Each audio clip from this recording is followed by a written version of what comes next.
Ce pacte fait l'objet d'abord d'un diagnostic de l'équipe. On s'est rendu compte qu'il y avait beaucoup d'opportunités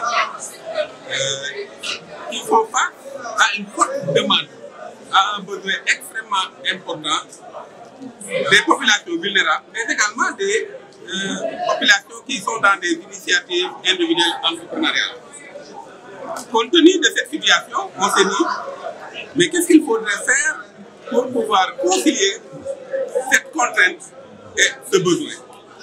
Et c'est de là que nous avons fait un diagnostic approfondi qui fait suite à l'élaboration de la lettre de politique sectorielle de développement du ministère de la microfinance et de l'économie sociale et solidaire.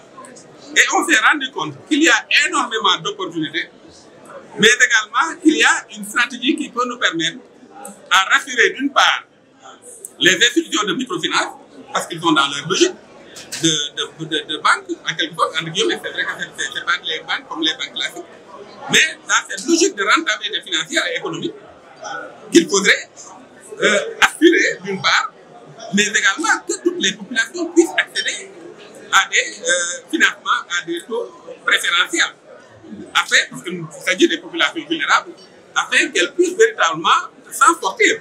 Autrement dit, mener des activités économiques et pouvoir rembourser. Et c'est là où nous avons dit que nous, État, nous allons faire de telle sorte que tous les crédits qui seront octroyés aux populations, notamment dans le cadre des activités de création de richesse, on va les assurer d'un accompagnement, d'un coaching. C'est pour la première fois que l'administration publique parle de coaching. Et c'est à travers la stratégie de financement ciblé.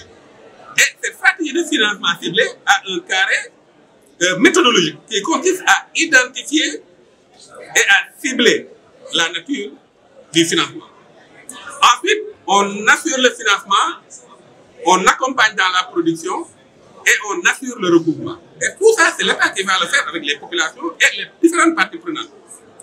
Et après cela, nous allons assurer tout ce qu'il faudrait mettre en place pour que ces populations puissent véritablement pérenniser leur activité à travers la labellisation des produits, mais également à travers une mise en réseau.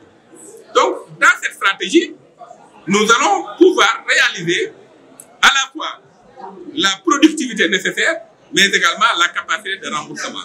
Et cette expérience a été testée à travers deux zones, notamment à Bamé et à Kermassar.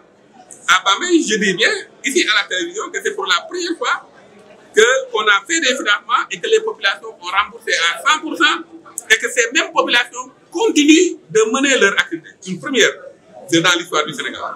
Et c'est ça que nous comptons faire. C'est pourquoi nous avons la certitude, nous avons le courage de dire aux institutions de microfinance, donnez-nous 683 milliards et nous allons assurer un développement à la base à travers un dispositif de co-construction et de suivi-évaluation. C'est comme ça que nous comptons le mettre en œuvre. Tout cela fait en collaboration avec toutes les parties prenantes. Même dans l'évaluation des réalisations, parce que n'oublions pas que notre ministère est un ministère fonction, parce que nos cibles se trouvent dans l'artisanat, dans la pêche, dans l'agriculture, etc.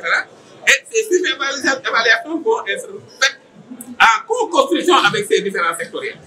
Donc, voilà tout ce que nous comptons faire à travers ce pacte pour l'inclusion financière universelle.